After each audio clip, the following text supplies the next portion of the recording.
Alright, cool beans. Hope you guys did enjoy that small montage. I'm Hex. I'm going to be going over my updated StamBlade build. Let's just get it out of the way. This is an updated StamBlade build. Very similar skills and sets. Before anyone wants to get mad at me, we're just changing what's gone over with Nightblade, because Nightblade has definitely changed quite a bit. There are many things we can change on the build. And this is just more of an update saying what has changed. Or for the newer players that are new to my channel, thank you guys. Welcome. Hit the subscribe button.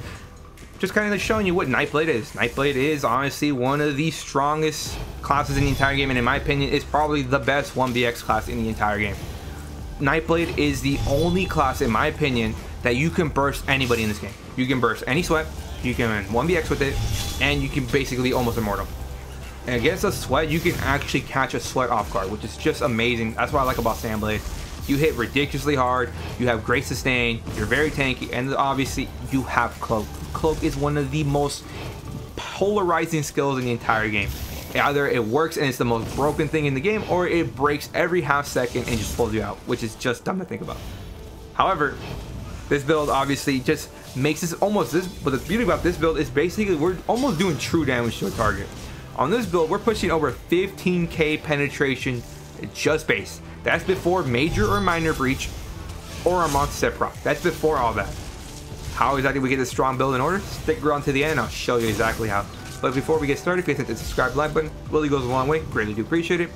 Support me on Patreon, follow me on Twitch, follow my second channel on YouTube. But without further ado, let's incap our way into the build.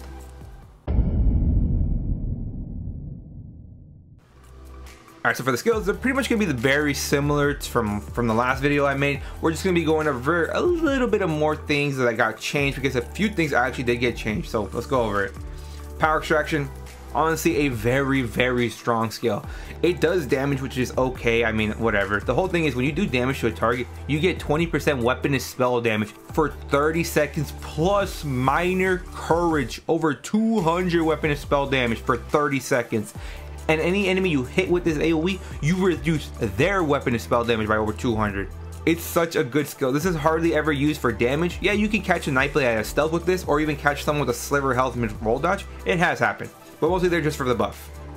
Next skill is Mass Hysteria. Mass Hysteria is one of the best skills in the game. I just don't know how people can get rid of a fear on Nightblade.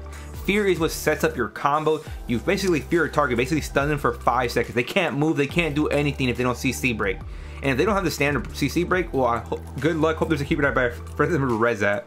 And the thing is, you don't have to fear them. If they're CC immune and they're within range of the fear, they actually still get this debuff. So even fearing somebody, even though they're CC immune, just keeping that debuff going is so much damage reduction because they're doing less damage. But the main thing is they're also getting reduced healing, because that's over 600 less weapon and spell damage for their heals. So their vigors, their breath of life, their coags, all that is getting reduced healing, which is just insane. Honestly, just don't get rid of this skill. It's really good for the setting up. Next skill is Killer's Blade. Killer's Blade is obviously our execute. The lower health they are, the harder we hit. And the good thing about this one, it gets us some passes for having it slotted, and we can actually get a nice heal if we get a kill within 2 seconds of using it. Really nice. This is what I would consider your flex spot though. You don't want Killer's Blade? You don't have to run Killer's Blade. You could run. I don't even have it unlocked. You want Camo Hunter right there? Boom, put it there so you get the minor berserk and also catch those pesky Nightblades out of stealth. There you go. Next skill is Merciless Resolve. This is obviously what I would consider the Nightblade bow. I mean, this is the bow proc. So this thing did get a rework. So before you had to cast a skill and you got this buff for 40 seconds. Now the skill, you slot it at once and the buff is active at all times. Anytime you do a light attack or heavy attack, you get stacks, up to 5 stacks total. Each stack gives you 60 weapon and spell damage. Yes.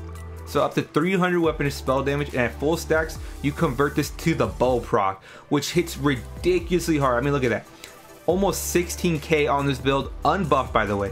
This thing hits harder than your Incap. I mean, look at this, 16k, 12.5k. Like, so before, you would have to cast the skill and then you would get your stacks. Now, I can't even cast the skill, right? I look at the target, I can't even cast the skill. The thing is, so if you do one light attack, let me turn the buffs on actually so you can see it. If you're wondering where your stacks go, if you want to see your stacks, thank you Trumpcraft for this, to, is it combat? Yeah, combat, and you go to permanent effects, and now you can see your bow stacks. So right here, if I do one, boom, there it is. That's where you get to see your stacks.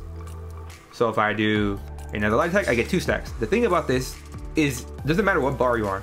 If I do a fully charge on my back bar, Boom, I get 2 stacks for fully charged heavy. Doesn't matter what bar you're on. So one more, and now I got my Nightblade both proc.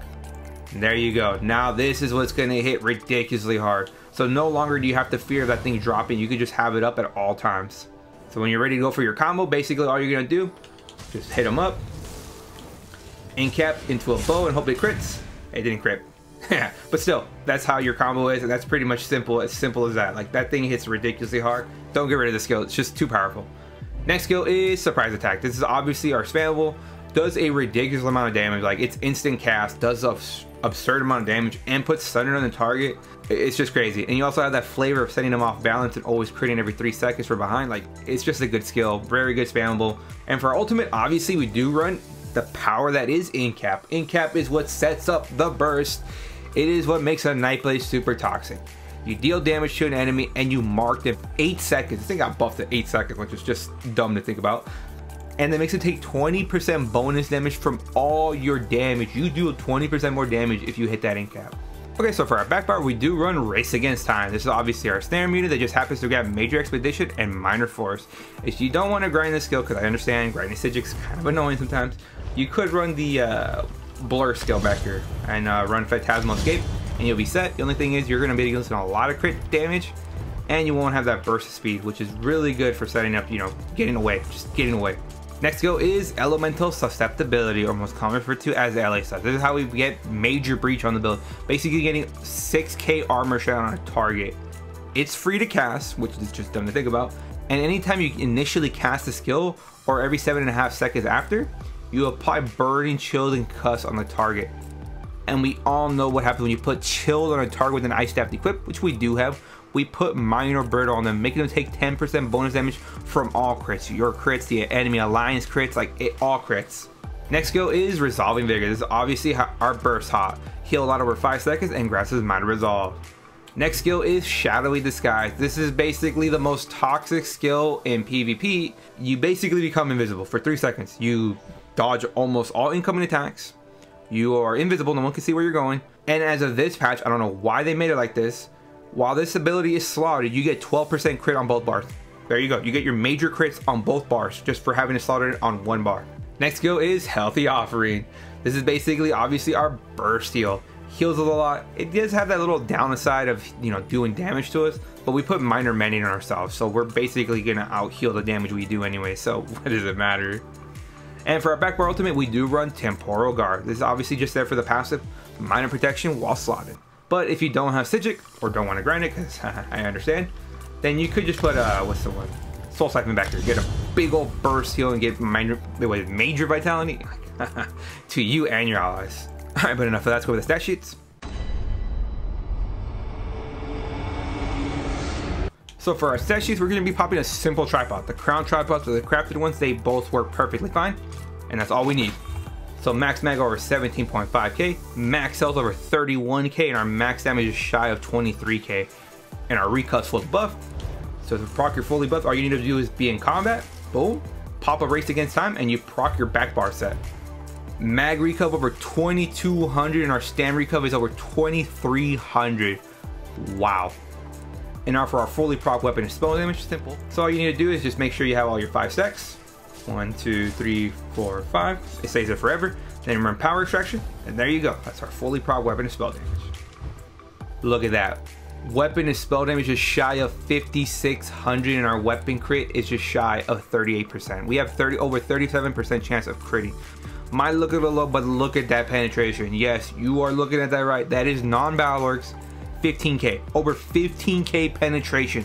That's before major and minor breach, so we can easily put another 9k on top of that, push this up to 24k penetration. And don't even get me started with the Battleworks, which I guess we'll just get into right now. Let's just get into the Battleworks. Okay, so for our fully proc weapon and spell damage with Battleworks, all you need to do is make sure that you have your Merciless Bow proc, 5 light attacks, which I already do have. You're gonna hit Power Extract to get your 20% weapon and spell damage. And then we're gonna hit Cloak into an Incap, and that's how we're gonna get our buffs. So let's check it out.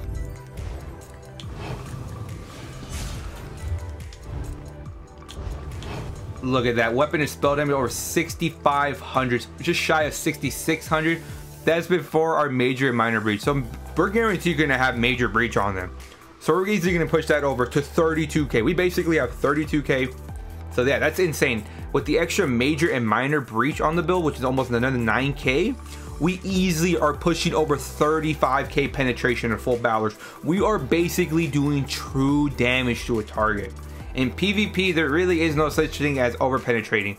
Most builds will be running 30k plus resist. So that much penetration is normal. The thing about that, that's balors. Normally you're gonna be casting balors at 200, maybe 300 at best. The more the merrier, right? But still, even then, you still be pushing like 30k. So you'd be shredding most players in PvP. Just insane. And now for our resist in our back bar, pop a vigor, pop a cloak. Spell resist just shy of 30k, and our physical resist is over 28.4k, and our crit resist is at 2082. Now for our attributes, we do have 10 points in health and 54 points in stam. Felt that this was good. For the food, simple jewels and mithril. Saying purple food is perfectly fine. And for the Mundus, obviously the Shadow. The Shadow is hands down the best Mundus stone if you want damage. Plus, since Nightblades just inherently have so much more crit chance than any other class in the game, it just synergizes very well.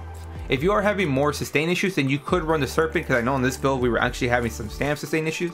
You could run the Serpent, but just play the Shadow. You'll be doing so much damage and you'll be healing more. And obviously we are a stage 3 vampire for one simple passive. Undeath. The lower health we are, the tankier we become. And I guess another flavor passive, because why not just have a 5-piece on a passive for Nightblade. Strike from the Shadow. When we leave invisibility, we get 300 weapon and spell damage for 6 seconds. And Darkstalker, we no longer get a movement penalty while cloaked. Vampire was basically made for Nightblades. It's so dumb.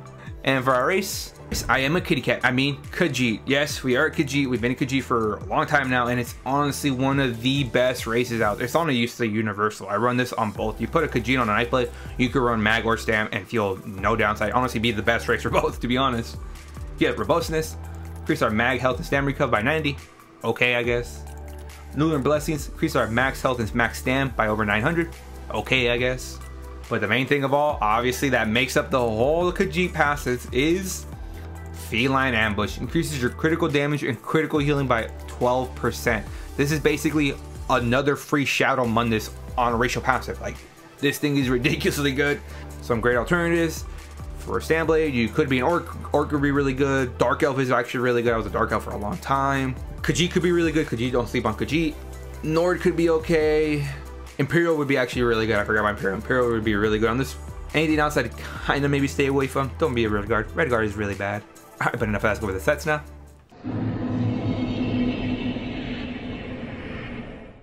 So the sets basically are going to be very similar to last patch. So before anyone wants to complain in the comments, just you've been warned.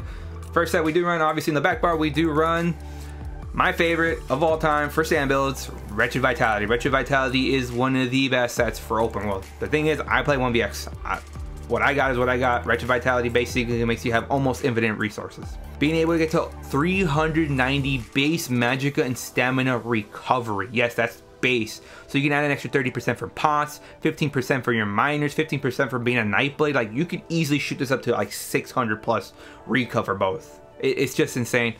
So now if you're wondering how to practice, all you need to do is be in combat and pop race against time on your back bar, and you have this whole set procced. That simple. Yep. That simple, and it's a long time. It's back barable and it's crafted and it lasts a long time, 100% uptime. What more do you want from a set? And for the monster set, obviously we do run the powerhouse that is Balorgs. Balorgs is obviously the best monster set in this game for damage. When you want damage, you go Balorgs. Because when you drop your ultimate, that's it. You're committing to the kill, and getting all that extra weapon and spell damage, and especially penetration, is what puts people down. Being able to get up to 500 weapon and spell damage and over 11k penetration, yeah, that should already sell a lot of people. And we do run one piece training because this is a meta front bar back bar setup with a mythic. And why one piece training? Because we do have one slot available, so why not slot training? Gives us the most max health for a one piece. And for the mythic we do run, obviously my pride and joy, my baby, my Lord and Savior, Markin, Ring of Majesty. I mean, what's there to say about Markin? You put this build together, okay? You put this build exactly together. You get up to 200 weapon and spell damage and over 2300 armor. Just here you go for free, don't have to think. while other mythics will heavily penalize you. Sea Serpents would do the most damage, yes, however, you are snared into oblivion and that's a death sentence for 1vxing. Malakath, you don't do that much crit damage. Death dealers, you gotta build it up and it does not come nowhere near as much damage as Markin. Markin, easy set and forget. And for our main set we do run the new meta defining set that is Shatter Fate. Shatter Fate is actually shattering the meta right now. I was not a believer of Shattering Fate, I'm gonna say it right now. However, I did some testing and I was like, you know what, let's test it out. And Shatter Fate is honestly, it's as good as people are saying it is. It honestly is one of the best sets in the entire game right now. I hate to admit it, honestly, you're gonna be seeing a lot of builds with this. Being able to get to 7,900 offensive penetration. Think of like, imagine if a set gave you 1-piece pen, 2-piece pen, 3-piece pen, and then the 5-piece gave you another line of pen with another half a line of pen. That's basically what this set gives you. 5.5 lines of penetration on a 5-piece. Yeah, it's just insane. Most builds will be running around 30k, so the more you put that armor to 0, the more damage they're getting hit. You're basically doing true damage. They should have not called the Shatter Fate, they should have just called this set true damage set. Like, it's so dumb. It out damage Gormans easily because Gormans you have to crit. Shatter Fate doesn't matter if you crit or not. And if you're saying, oh, you might overpen somebody, if you're overpenning somebody, one of two things: either they're gonna get shredded into oblivion regardless, or two, they're a bad player that doesn't care about resist, so they were gonna die regardless. The thing about the Shatter Fate, it actually counters those Rallying Cry builds. Like Rallying Cry won't get any benefit from us because we're hitting their resist, not their crit resist. Just a really good set. I also did try Innate Axiom. It was good, but Shatter Fate is on a whole different level.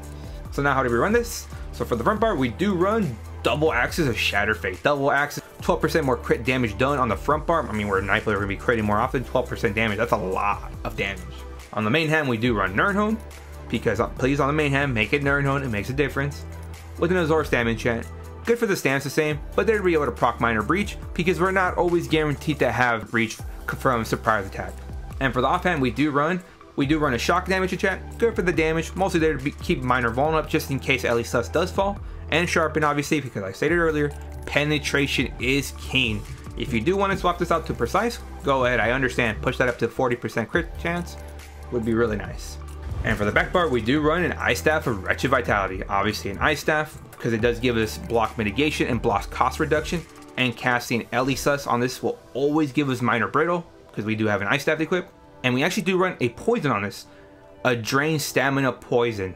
Basically draining 238 stam a second. That's equivalent to over 400 stam recap from this one poison, which is really good because the main sustain issue you will have on this build is actually your stam sustain. Funny that a StamBlade has god tier mag sustain, better than probably a Magblade, which is just dumb to think about. And defending, obviously, because Tankiness is next to godliness. And for the body, we do run the typical 3-2-2. Yes, 3-2-2. 3 heavy, 2 medium, 2 light. Honestly, I feel that 2 medium and 2 light on stam builds is just amazing. The extra line of penetration and crit chance, just beautiful. So we do run a heavy Balorg's Helm, heavy chest of Shatter Fate, heavy shoulders of Balorg's, a light sash of Shatter Fate, light hands of Wretched Vitality, medium legs of Shatter Fate, and medium legs of Wretched Vitality. And for the enchant, if you can, try stack all the pieces.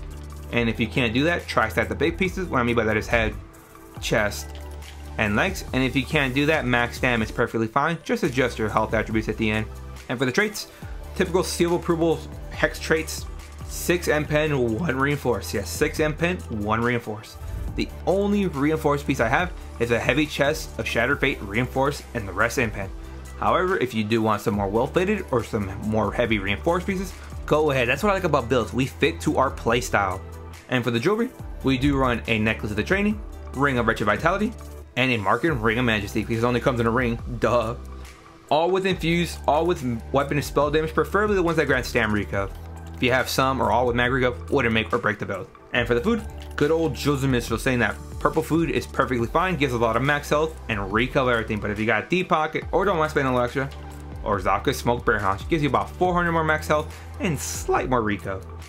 And for the pots, we do run just simple tripods. Yes, we are fortunately able to run tripods on the build and lose no buff, because Nightblade got the biggest buff. We get our crit chance from having Cloak Slaughter on either bar, and we get our 20% weapon spell damage from Power Extraction. So now we can run tripods. You are no longer crippled to having to run You can either craft them yourself, or you can just get the crown tripods. The ones from the daily rewards, they work exactly the same. Alright, but enough of that. Let's go with the CP now. For the blue CP, we do run Focus Many, increase our single target heals by 10%, Master at Arms, increase our damage done with direct damage attacks, Deadly Aim, increase our damage done with single target attacks, and Ironclad, reduce our damage taken from direct damage attacks. For the red CP, typical seal of approval red Hex CP, we do get Celerity, increase our movement speed by up to 10%, honestly in my opinion, the best CP in the entire game. Survival Instincts, while afflicted with a negative status effect, our core combat skills cost less, and with all the mag DKs and LA stuffs running around, we basically have this up 100% uptime. Pain's Refuge, the more negative effects we have active on us, the tankier we become, and Sustained by Suffering. While afflicted with a negative effect, increase our health, magic, and stamina recovery by 150. And for the green CP, doesn't ever really matter. Rationer, Liquid Efficiency, Gifted Rider, and Steed's Blessing. But if you are strapped for CP points, the only thing you really need to look out for is Breakfall, Steed's Blessing, and if you can, get Rationer, Liquid Efficiency, and maybe Sustaining Shadows if you want. But alright, cool beans. Hope you guys did enjoy the updated StamBlade build. Honestly, StamBlade is probably the best, in my opinion, the best 1vx build in the entire game. Like, StamBlade is the strongest 1vx. You have access to some of the craziest amounts of damage, crazy amount of freaking survivability because of Cloak. I can say right now, Cloak is literally hard carrying Nightblade. If you nerf Cloak, bad players are not going to be able to play Nightblade. Just nerf Cloak, I'm telling you. Just add a ramp. That's all we need to do. However, I don't want to anger too many people. But for those that are still sticking around to the end, really do appreciate it. Hit the subscribe and like button, really goes a long way, really do appreciate it. Support me on Patreon, follow me on Twitch, follow my second channel if you want to watch some more raw gameplay. But you know the rest. Hope you did enjoy the build video.